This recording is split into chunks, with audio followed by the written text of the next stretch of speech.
Welcome everybody to this book launch conversation organised by the School of Languages and Cultures and the Sydney Southeast Asia Study Centre. I'm Adrian Vickers. I'm the acting head of school, but I'm also a member of SIAC.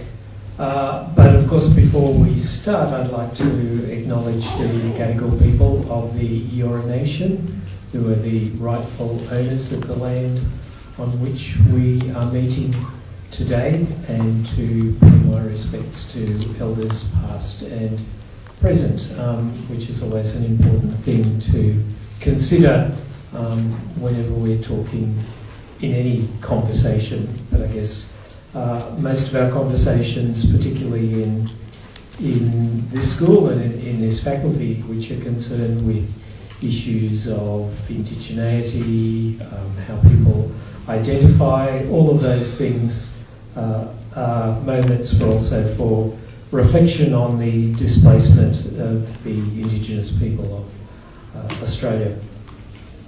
So my interlocutors today are two people. I'll identify them by their book covers. This is Josh Denberg, who is from our Chinese Studies department, and his book Minority Stages. Josh's book is concerned with performance, but in a very broadly defined mode. And I guess, so he's been concerned with Chinese forms of performance art, and so the book begins with things like puppets, including glove puppets and shadow puppets, which is how we might normally think about performance, but also takes in what I generally think of as Peking opera, although that's not really the right term to use. But then also extends to the kinds of cultural performances and performances of Chineseness. Again, he's giving me dirty looks here. That you see depicted on the cover with the two lion dragon dancers meeting a ferry coming into a dock. And there's a lot of other dimensions of performance which Josh presents in the book through all kinds of really interesting framing, and the book begins with a really, really nice introduction. It's a sort of Baroque scene of what it's like to be hanging out in Indonesia waiting for something to happen, and then various things happening and all kinds of random conversations around Josh's presence as a researcher, but also just people talking and eating around events, which makes me feel very much at home, even though I don't work on Sino-Indonesian cultures. But then he launches into a very complex history of issues, not just around performance, but of presence of people of Chinese origin in Indonesia over a very long period of time.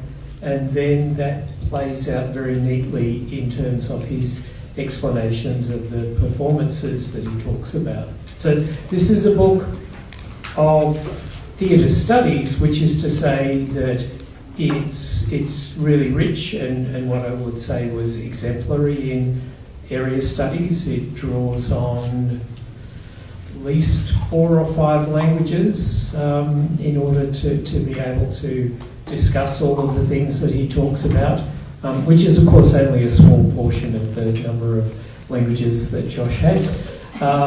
And it is history, it is anthropology, and it is very much concerned with audiences and how people interact around the notion of performance and how they receive performances. So it's a wonderful book, really, and he should be congratulated. We'll give him a big round of applause later. Okay, so I'll be drawing out a little bit more of that later. The second book is Chutamo, and what looks like a very different book. So migration in the time of revolution is, well, it's China, Indonesia in the Cold War, but it is actually a lot more than that. So Domo is from the Nanyang Technology University, where you've been for about 3 or 4 years, is it? Yeah, okay. So a little bit longer than Josh has been here. Right. Yeah. Although I think we first met in Jakarta at the University of Indonesia at a seminar I was getting then. But I had actually heard of you a long time before that. There was, I can't remember, I was at Montreal, so there's a Canadian connection, on a seminar on the Bandung conference. And Arnie Wested said, there's this really good PhD student from Cornell and she's gotten into the Chinese archives. So it's like, wow. And everybody got very excited. And indeed, that's one of the things about this book, is that Domo had what is just a really brief window in which there's about 3 years in which the Chinese archives were open. And we're incredibly lucky that she went in and looked at the material on Indonesia.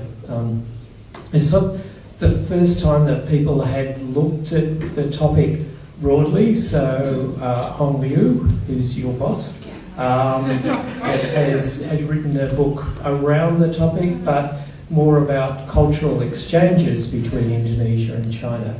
But this was the first time of really getting into not just a series of insights into government-to-government relations, but a framing of things that were going on around the Cold War. So the first, I guess, your first claim to fame, which is chapter 8 of this book, is China and the September 30th movement, which was the first time that we had evidence of Mao or the Chinese government having prior knowledge of what would take place, or at least that there was something building up and something was going to occur later in 1965, although it's not entirely clear if the things were as the conspiracies panned out.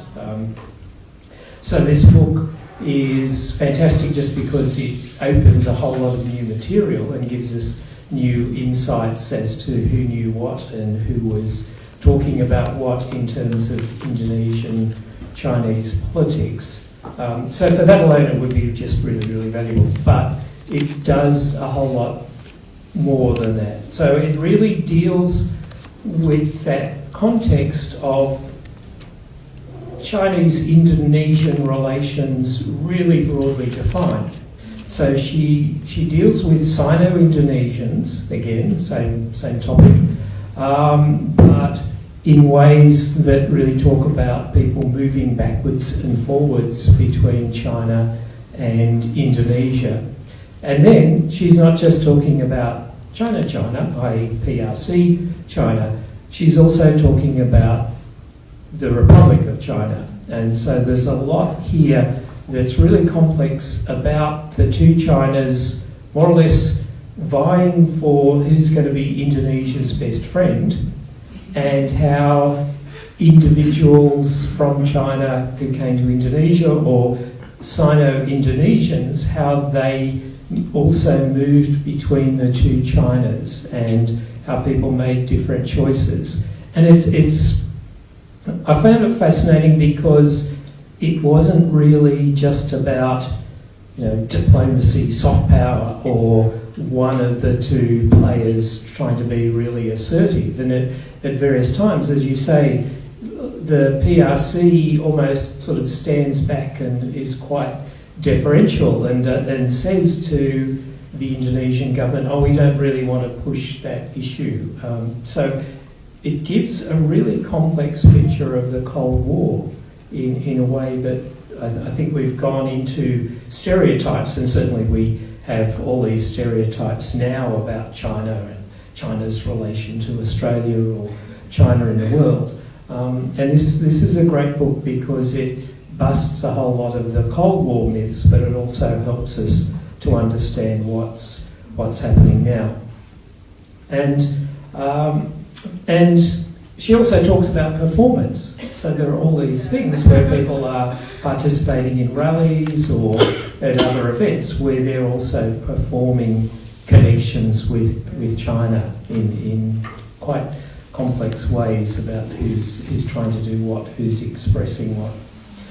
Okay, so, and I should say that this is not the first launch of these two books together, that I have the great honour of following In Ang, who launched these books at Monash University last week.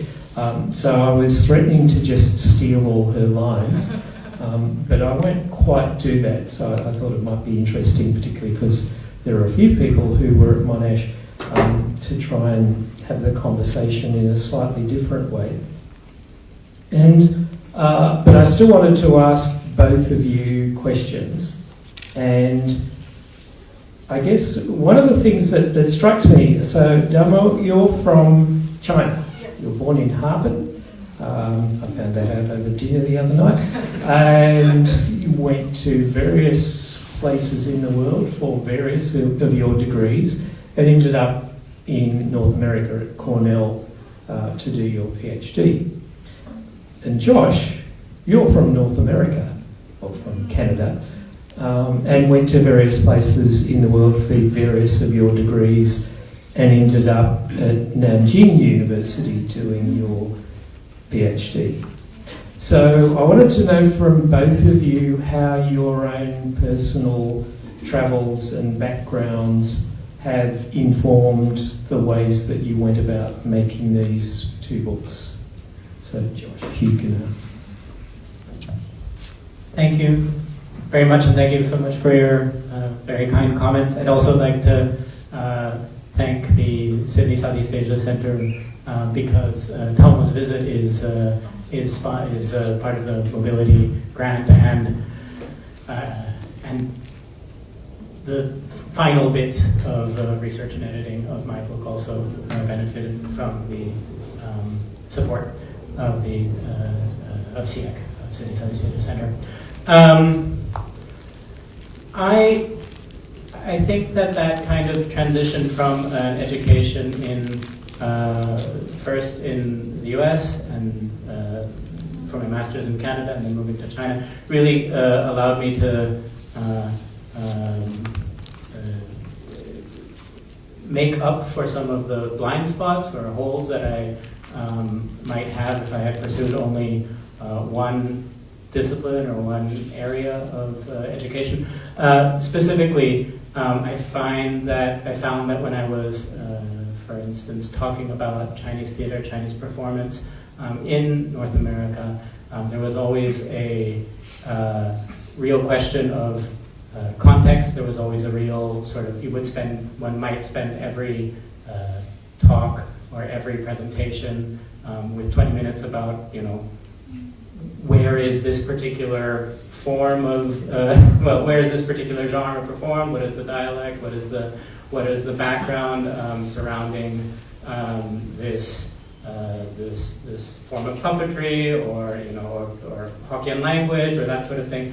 And it meant that if the degree at the University of British Columbia, during which I learned a great deal, but it meant that I was often sort of in a group with somebody doing kabuki and somebody doing Sanskrit drama, and so you can do that kind of comparison. But once I was in China at Nanjing University in a department where everybody was, to be frank, immensely more knowledgeable about Chinese theater than I was, and who had an enormous amount of, especially textual, especially sort of philological background to draw on, then I found that in those terms, in those textual terms, in those terms dealing with the repertoire, dealing with the generic forms, that I had to up my game, that I had to become more broad broadly and more deeply knowledgeable about those aspects of Chinese theater. But then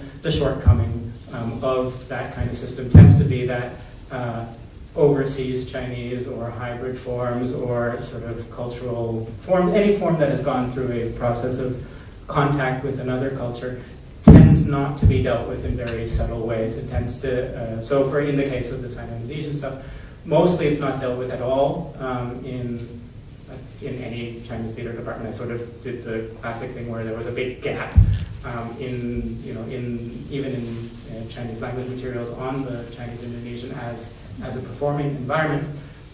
But the tendency would be to treat those forms as extensions of the forms as they exist in mainland China. And so hopefully one thing that I'm able to do in this book and more broadly in my research is to look at them not as, Hokkien theater, but in Indonesia, or, Budaishi glove puppet theater, but in Indonesia, but to take seriously the forms of acculturation, the changes in language, the changes in repertoire, the changes sometimes in materials that show that a particular representation of Chineseness is not a given, that it's not, it doesn't have a set of characteristics that are preserved in China, and that's the authentic thing. It's always contingent. And the flip side of that is that, for instance, the Fujian form, maybe the best known form in the book, I don't know, one of them is this glove puppet form, Potehi Budaishi. And it is a form that we find in Fujian, where it's an ancestral form, and then in Taiwan since at least the 19th century, probably, possibly even earlier, and in Penang, and in Singapore, and formerly in Myanmar, and in Manila, and a great deal in Central and Eastern Java. And they will all have a discourse around it being a Chinese form, each of these branches, and they will all foreground a claim to tradition and to authenticity. And it isn't that long ago, the Potehi troops that come from Fujian and end up in Eastern Java can trace their lineage usually to about 100 years, beginning of the 20th century, end of the 19th century. And yet, in that brief space of time, all of those traditions, including the one in Fujian, have undergone such transitions in every conceivable way that, if tradition is a category, if it's something that we can talk about, we have to accept that depending on the socio-political environment, it's going to produce radically different results, even when claiming to be authentic, traditional, and Chinese. And so that sort of response to claims of essentialism, which occur both in diaspora and in China itself, is something that I learned by maybe combining the apparatus that I was to some extent getting from my education in North America with the specific textual and theatrical knowledge that I gained in China. So, Damo, you actually started off working on Chinese international relations. So how did you then end up writing a major contribution to Indonesian history? Adrian, thank you so much for the generous comments and detailed reading of my work. I'd like to first thank Josh for the invitation, for the financial sponsorship from the Sydney Southeast Asia Center. I guess there is a saying that all of our books are about ourselves. So now I finished book and realized it's more and more about my own story. So I started my undergraduate education at Peking University. So as some of you might know, that's where the Tiananmen student movement for democracy started. And that's I was very much influenced by my professors at the time, who most of them are participants or witnesses of the movement. So a large question that had been lingering in my mind, starting from those years, was about communism in China. And of course, in China, you cannot study about communism in China. So my professor suggests, why don't you study Indonesia? That's the largest non-ruling Communist party during the Cold War. So it's kind of serendipity, I would say. And But that kind of leftist tendency also followed me all the way to the London School of Economics and at Cornell. I remember when I first told Ben Anderson about the Mao I Did dialogue, which is you just mentioned, he was unconvinced. He maintained that in probably his heart, Mao was laughing at I did. He doesn't believe. So he kind of still stick to his previous position. Maybe we can discuss later. And secondly, Adrian mentioned so I majored in international relations when I was undergrad, and gradually I figured state to state probably is a very limited scope to study international relations. And I have my friend Brian Cuddy here who knows all about all the fights I had with my previous advisor, who's one of the pioneers in the field and focused very much on high politics or the high state security issue. So I guess the main purpose of the book, in a sense, is to kind of using a more organic term to decompose diplomacy, to treat it as a social history from the ground, from bottom up. And in a sense, it's also kind of form a dialogue between historians of modern Indonesia and historians of PRC, because both of them study almost the same subject, but from very different approach, using very different materials and ask very different questions. So I hope my book can open up a conversation. And last but not least, it's about diaspora. And now, I guess, at the end of the book, I gradually realized I am a diaspora myself, a Chinese citizen who from time to time also feel kind of uncomfortable, anxious about my own connection to the motherland. So in a way, I hope, the stories from the past could help us understand better, like you mentioned, on the specters of China's international reach and whether we can understand it from a historical perspective and be more rational about it. Thank you. Yeah, quite amazing. I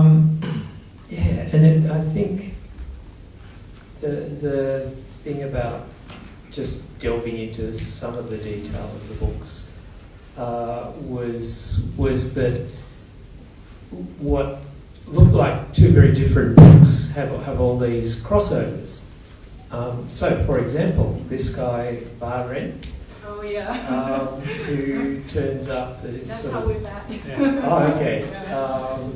Who goes from China during the war to Indonesia, and then is a kind of agent, but is much more complicated. Yeah, do you want to take up the story from the literary side? From actually, there's sort of a literary history of Bahrain that remains to be written, because I really only deal with this one play, and then I think Palmo's really mostly interested in his activities. Yeah, is that fair?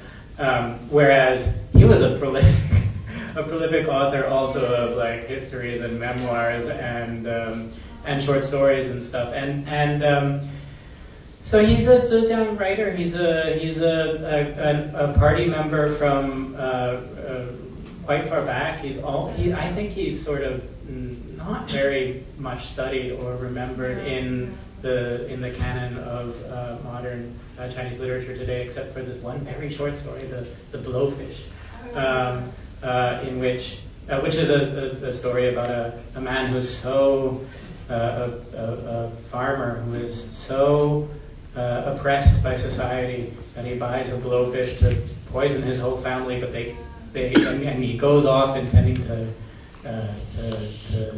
come back and find them dead, but they've waited on their dinner even though they're starving for him. Even though they're starving, they've waited for him to come back before they eat their dinner, and they've boiled all the poison out of it, and then they have to remain alive in this. So this is a pretty typical sort of miserablest social realism story, but it has, it's about 2 pages long. I assign it to give students a flavor of the literature of the period we usually don't read. He's on record as a art for politics' sake, and I think that's why we can both use him as a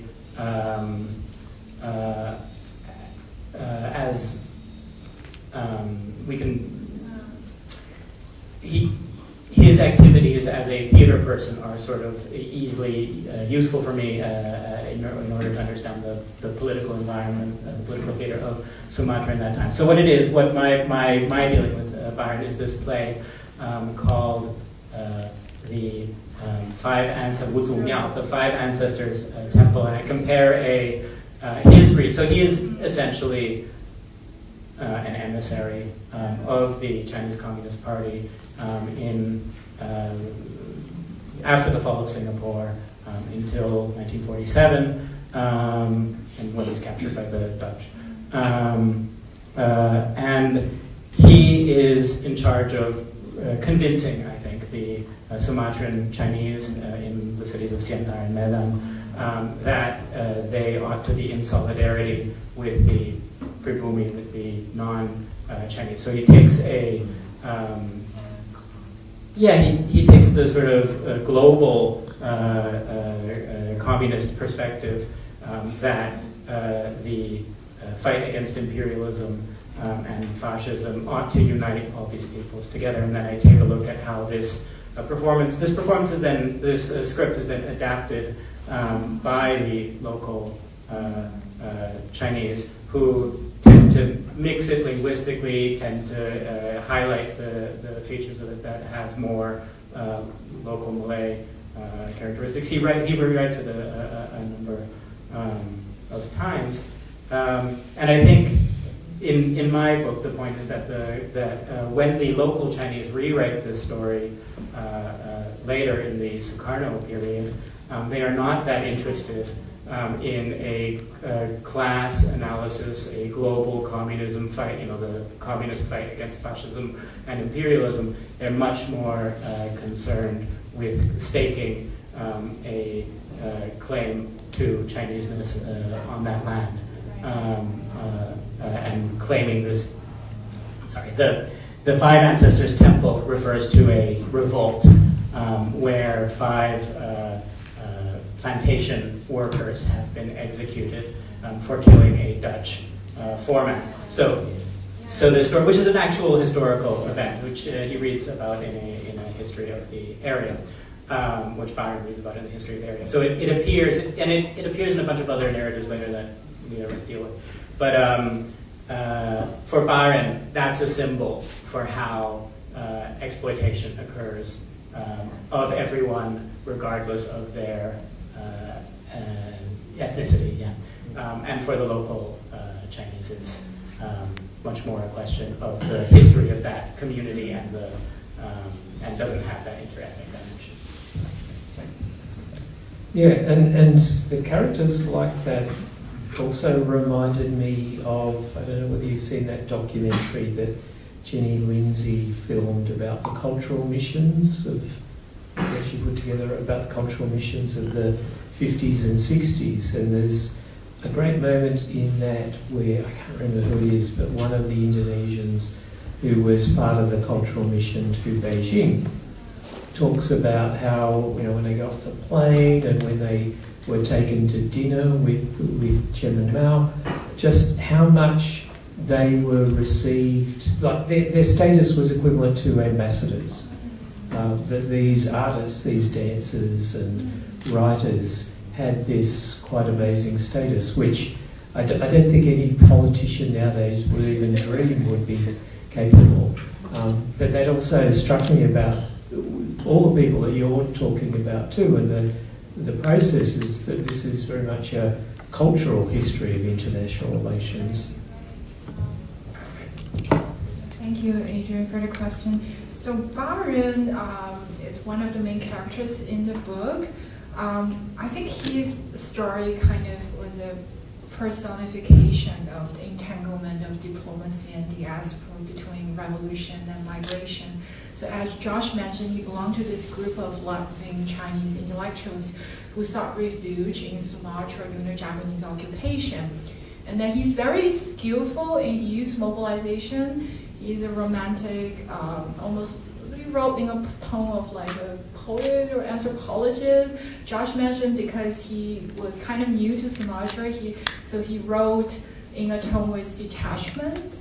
In that way, he was more critical toward the local ethnic Chinese. He blamed them for kind of establishing themselves as the middle class through collaboration with colonialists, while exploiting the local Pribumi.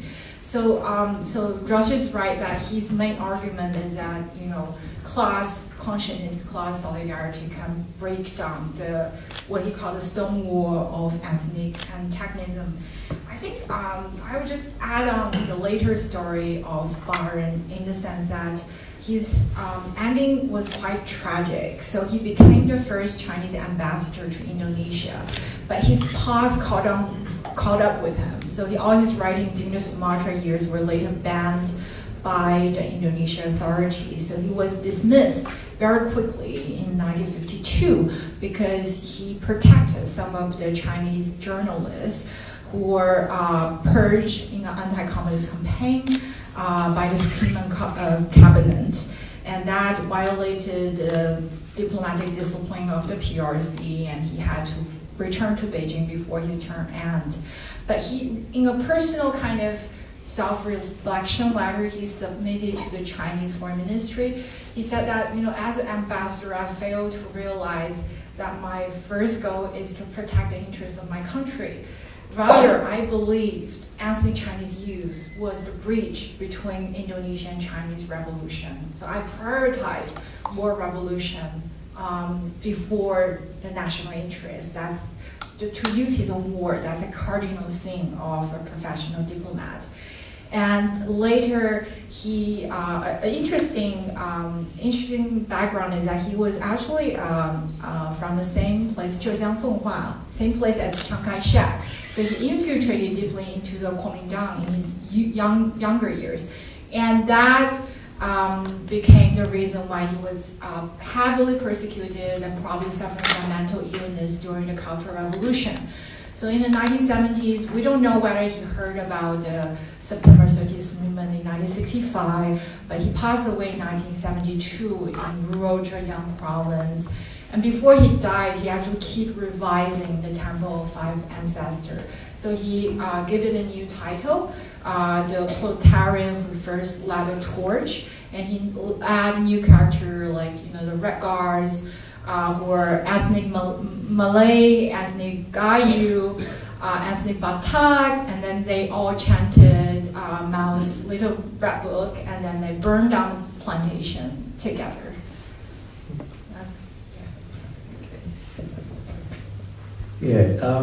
I love all those kind of cumulative stories too, and people end up having strange and sometimes ironic fates, and because your book begins with kind of travelling to China and then coming to China from Indonesia and then ending up during finding a China that's much more complicated than people think. So there's a certain image of China that's been created amongst migrant families, like all migrants, where there's this kind of family retelling of the homeland, but then coming to China or coming to the PRC in the middle of political upheaval was quite a shock for a lot of people.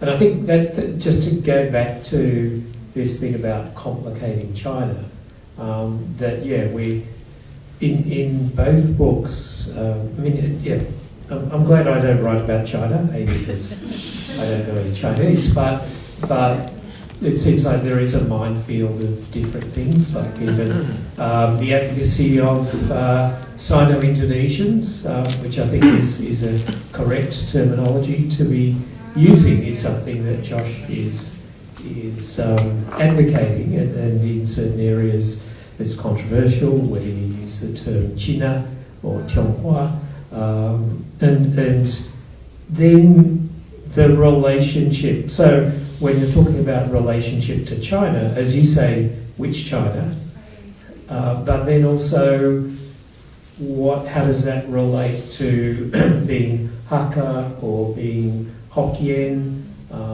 There are, in both narratives, there are all these different sites which are not the usual sites. Like if you were to write a history of Indonesian theatre, you would think, oh, okay, I'll write about Yogyakarta or Solo, or if it's modern theatre, I'll write about Jakarta. Josh's sites include, well, Medan features very prominently, and Singkawang, and then you're also writing about these groups. So of course, I immediately looked up the indexes to see all the references to Bali. And so there's this community of Balinese or Chinese Sino-Balinese living on Hainan Island. It's like, how does that work? So I'm really interested in this thing of trying, how do you identify Chineseness, and how does it slip across so many different boundaries? Yeah, thank you for a good question, but probably also an impossible question. I think there's a real paradox at the heart of research, like what I was trying to do, in that there are really so many communities and individuals over time in Indonesia, and I'm obviously just looking at performers who I don't know what to say, left Chineseness behind. And I was really conscious because I was at SDSE for a lot of the time that I was doing this research. So in Bandung, what was then the Sekolah Tinggi Seni Indonesia, the higher art school of Indonesia in Bandung, now the ISI.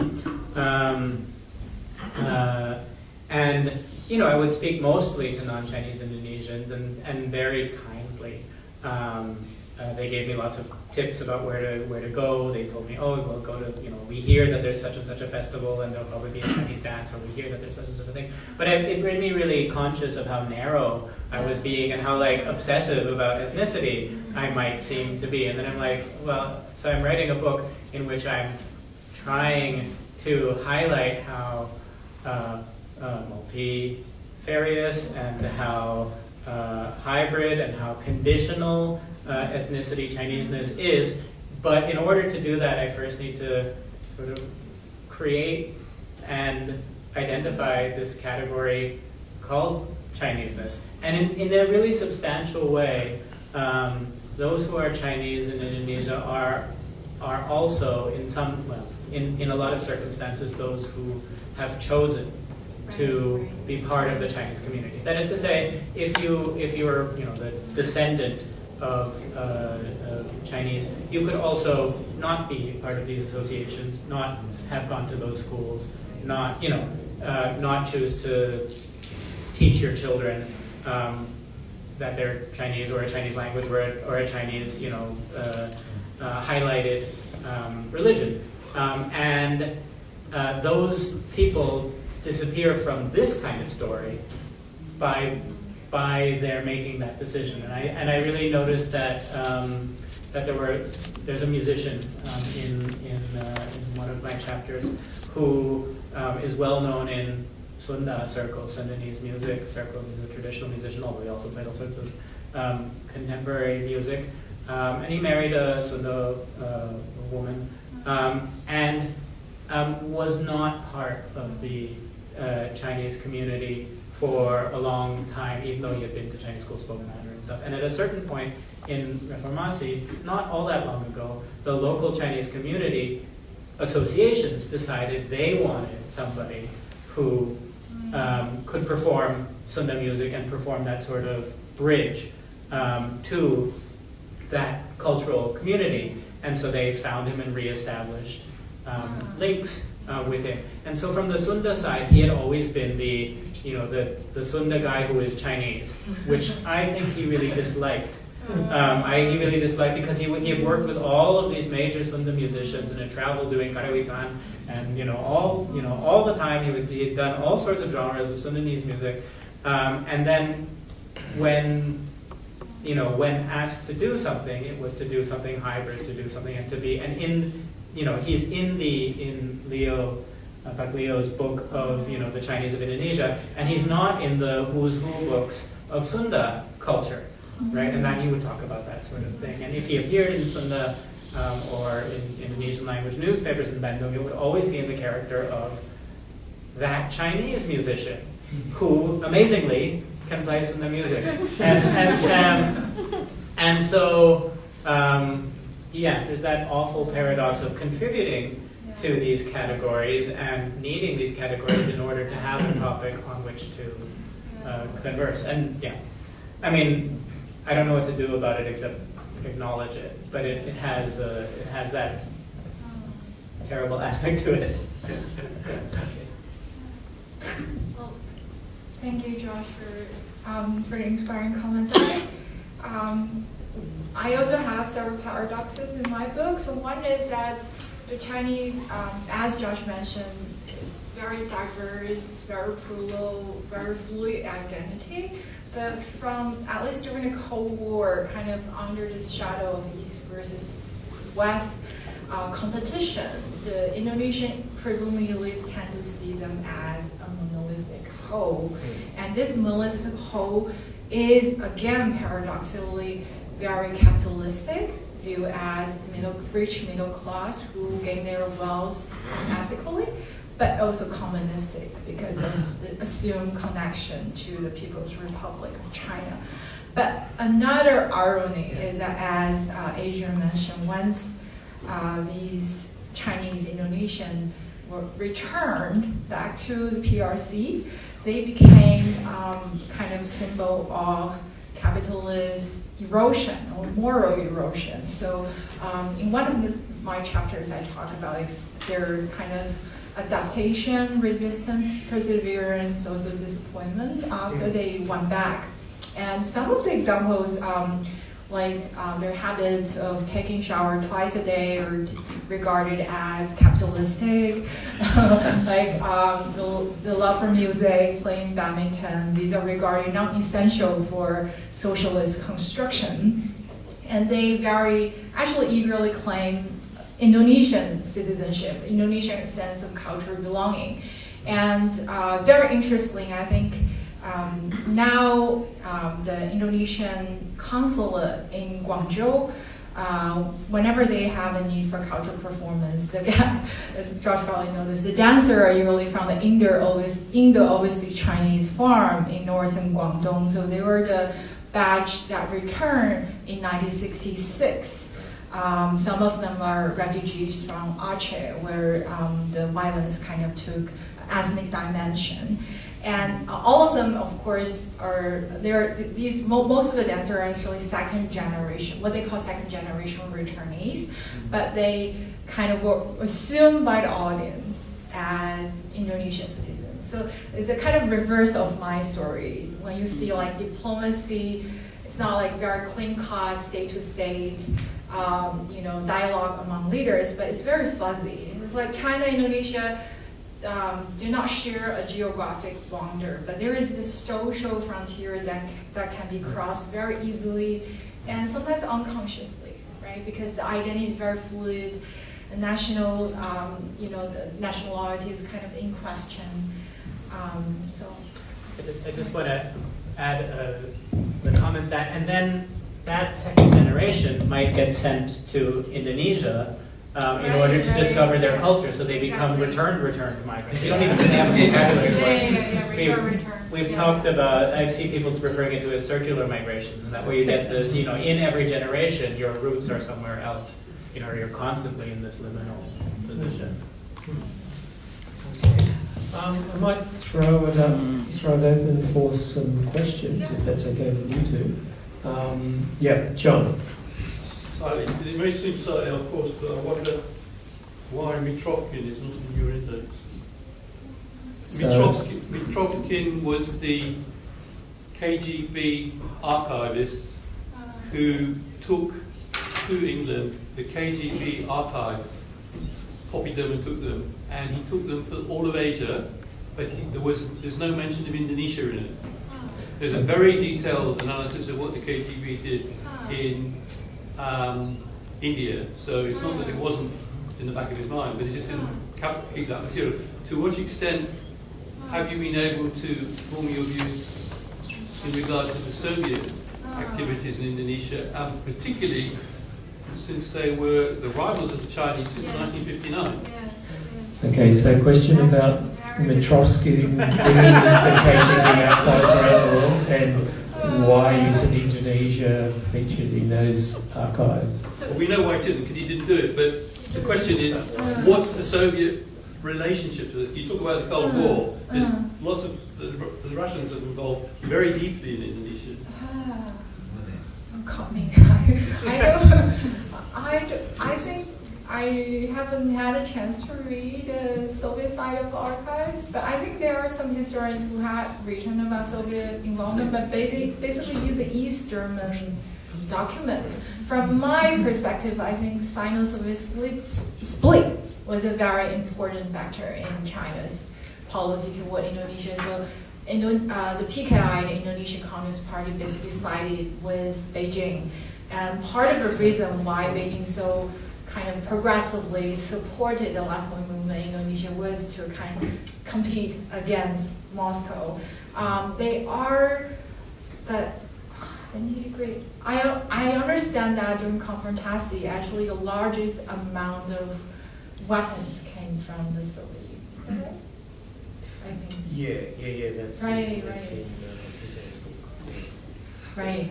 So that's probably the furthest I know. But after Gaytiga Plus, after September 30th movement, some of the exiles in the Soviet Union actually came to Beijing. It's also kind of a culture competition, public diplomacy competition between the two sides. Like, ID's daughter came to China, I think. Was that? Yeah, right. Yeah, that's a complicated question because Indonesia kept getting Soviet aid up until after 1965. They're kind of happy. Happy to get anybody's money. Years after that. Yeah. Josh's not touching it, but yeah. I have a question. Majority of Chinese Indonesians today, actually since the late 20th century, are Christians, but synchronistic Christians because they also still practice their Chinese beliefs.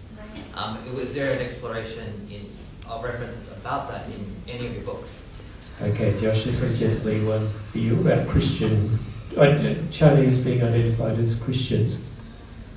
Josh sings in some Chinese church choirs. Chinese community choirs. I just actually, while teaching this afternoon, I took a picture of a poster outside the classroom and sent it to Adrian and Talmo because in Sydney on November 1st and 2nd, Stephen Tong will come. And the information is, so Stephen Tong, the well-known gospel preacher and conductor.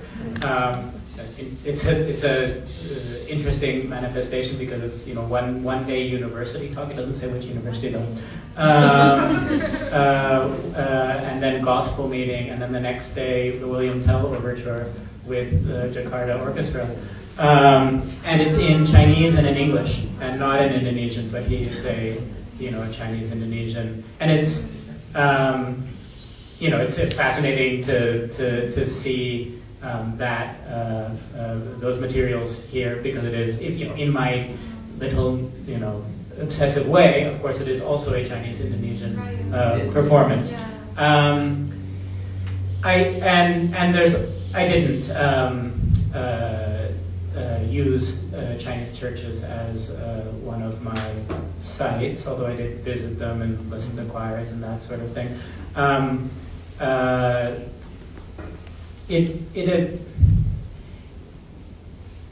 It's interesting how religion and performance and ethnicity interact. So one of the sites, a couple of the sites that I am looking at are the Tridharma, the officially Buddhist but theologically Buddhist Taoist Confucian. Yes. But under the sort of regime of religious identification in Indonesia, Yes. they are a Buddhist category, right? But they're theologically then they don't look much like. No, this what, is very different from like actual Buddhism. Yeah, that's what it's called. But it also doesn't look like, because it has this institutional melding of the three traditions, it also doesn't look a lot like any other place. And you have this, you almost never in the Chinese world see somebody saying, "I'm Confucian." That's not a term, right? You don't say that. Not even in Malaysia. No, but in Indonesia, people in Singawang, for instance, they would say, "Saya Konghucu." You get that. I'm confused. So that the state regime on religion has produced all these categories and identities. In the introduction, I'm at a temple festival in Palembang, where because of Pancasila, the head of the temple is concerned to demonstrate that Taoism, which is not usually thought of as a monotheistic religion, is nevertheless monotheistic because Pancasila requires it to be. And so he's making a connection between the Abrahamic God and Yuan Dadi, right, the Jade Emperor, right? So I think one of the things. So I went to Indonesia with this project, and nobody in China knew whether there was a project there because the materials were quite scanty. And then I arrived in Indonesia, and people were like, "Is there Chinese theater here?" Because of that, history has all sort of been muddied by the project of removing the Chinese element from earlier cultural histories, and the sort of incredibly local, often not very document-rich practices. So the Palembang is the site. That temple is the site where you still have something you might call Chinese opera in performance, but they don't read or write Chinese, and so they have next to no documentation about it, except when the Palembang TV stations decide to go film it, right? But they don't have anything that it's not like the troupe has an archive or something. And so what I realized was, I arrived in Indonesia on, what is it? A wish and a prayer, a hope and a prayer. Yeah, that there would actually be a project to write my dissertation on. And there was more than enough. And Islam and Chinese performance, like the preachers, those performing simultaneously Islamic piety and Chinese are one form of performance that I didn't look into, and the interaction between Christianity. And there's 10 more dissertations out there for people to write. By the end of the project, I felt I was scratching the surface.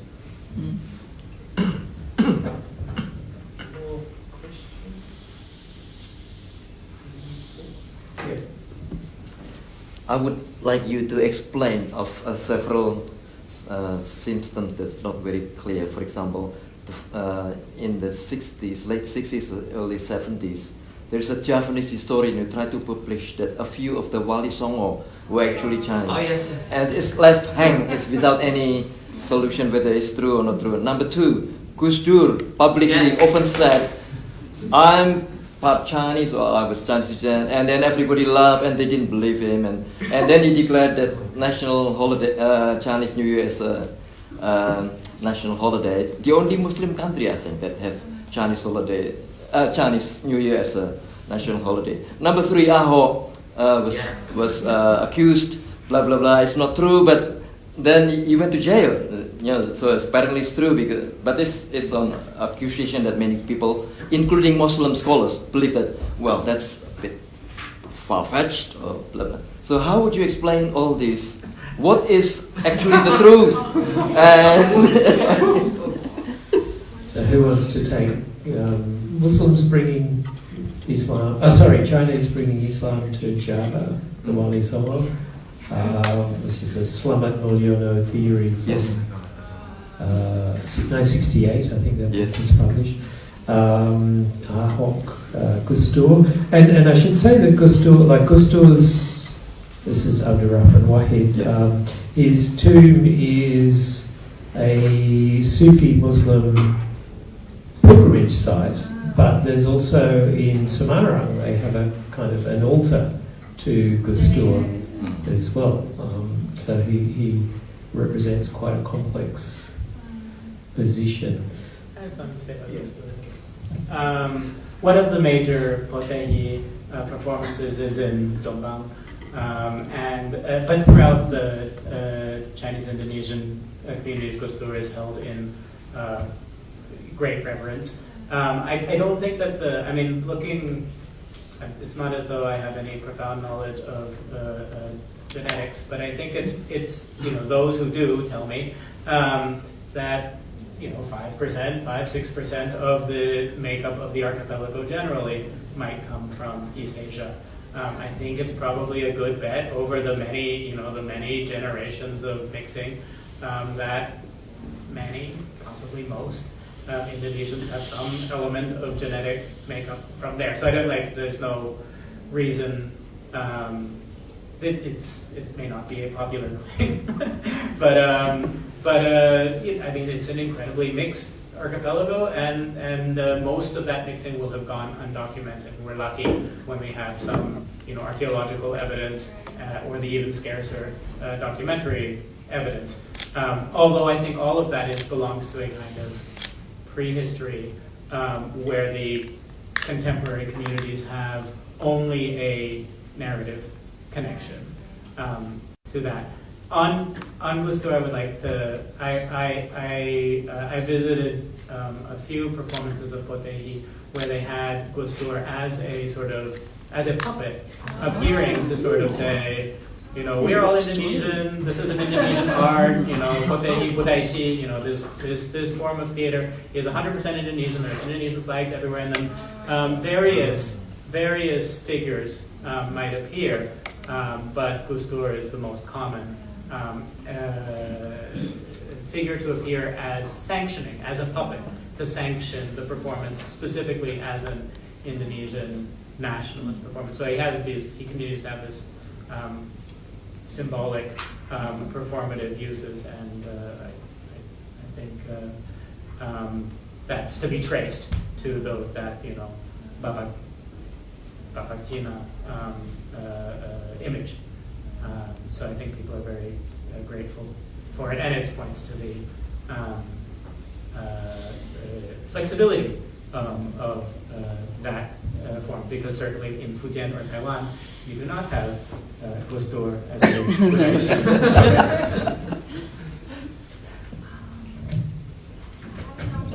that Gus Dur might not be the first Indonesian president to make such gesture, right? So Josh right, Suharto, right after the presidential decree number 10, which legitimized Pribumi taking over alien property. Alien means mostly the ethnic Chinese.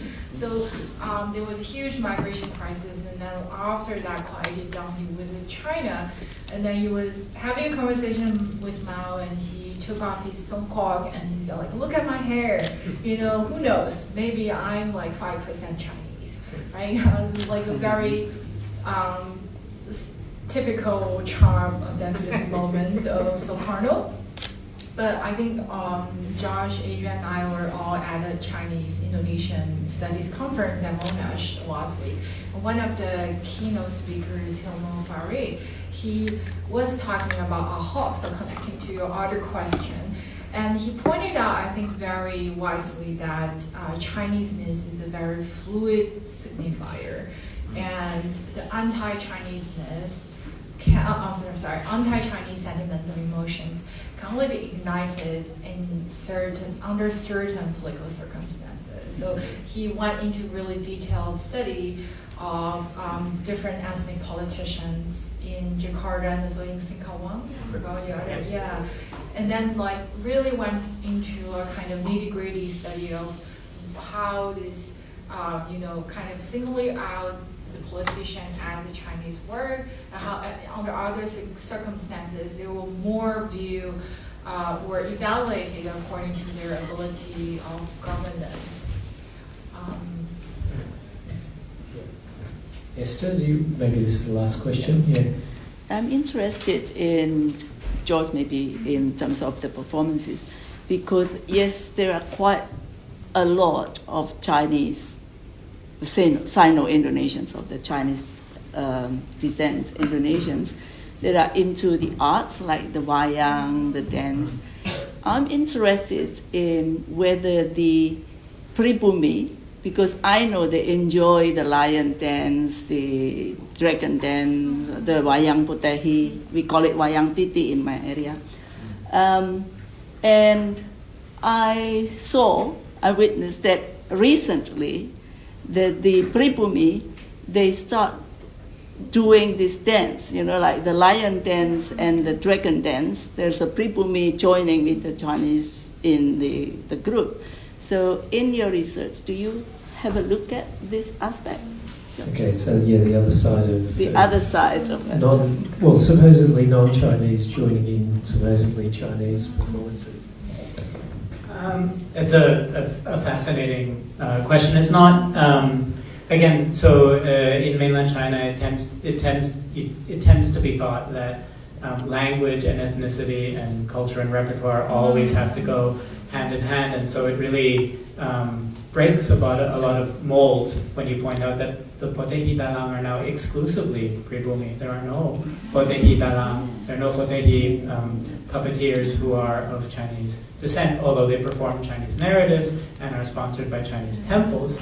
So the socioeconomic networks are Chinese, but the actual performers, some of the musicians sometimes, the majority of musicians also probably is a minority Chinese, but all of the puppeteers themselves are Javanese performing in Indonesian language. And there was a claim, maybe not literally correct, but an interesting claim made that while all the other wayang forms are not in the national language, being of course in Javanese and Sundanese and Balinese, the Tionghoa form, potehi or titi, is the one in the national language, because all the other wayang forms, aren't in Indonesian, which is an interesting way of putting it. And we find similar things in the Philippines, in Thailand, in Vietnam. And I wonder, sort of taking a step back, whether there isn't a really long-standing assumption of colonial origin that while Western theater, travels and gets adapted and is, protean, Chinese forms have to be, ethnically bound, because the evidence is that they are not ethnically bound. And there's all sorts of, the specific reason why not differs from moment to moment. Often it is socioeconomic. So in the music groups and the lion and dragon dance groups that I was familiar with, mostly in Bandung, it was the case that a lot of the time the children being trained were pribumi rather than Sino-Indonesian.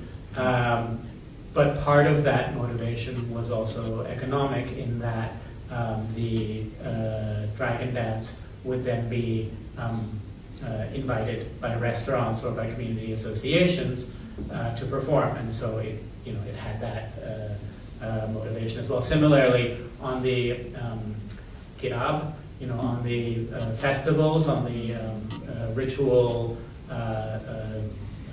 routes that temples have, there's a whole itinerary of them. Often the people actually carrying the spirit chairs are pribumi rather than Sino-Indonesians. So, but that's often because those temple associations are mostly rather elderly.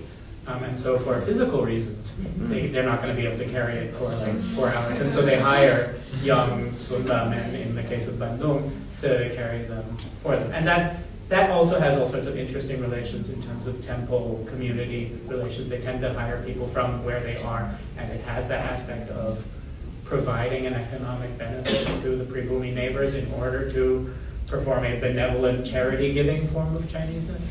It's an extremely complex area. I just want to mention one more thing. Universitas Indonesia now has a potehi group run by a professor from the Javanese department, Dwi Woro, Retno Mastuti, where they make their own puppets and tell non-Chinese stories, but using the techniques of the material techniques and performance techniques, the movement techniques of Potehi. So she's a long-term sort of Sino-Japanese expert who has taken her own students to do a narratively and ethnically completely non-Chinese turn for Potehi, which really is quite challenging from a Chinese perspective to be like, okay, is it, it's still Udaishi in these material ways, but it's completely integrated into a Japanese environment. Okay, I think we should finish there. It's been a long day. So can we congratulate the two authors?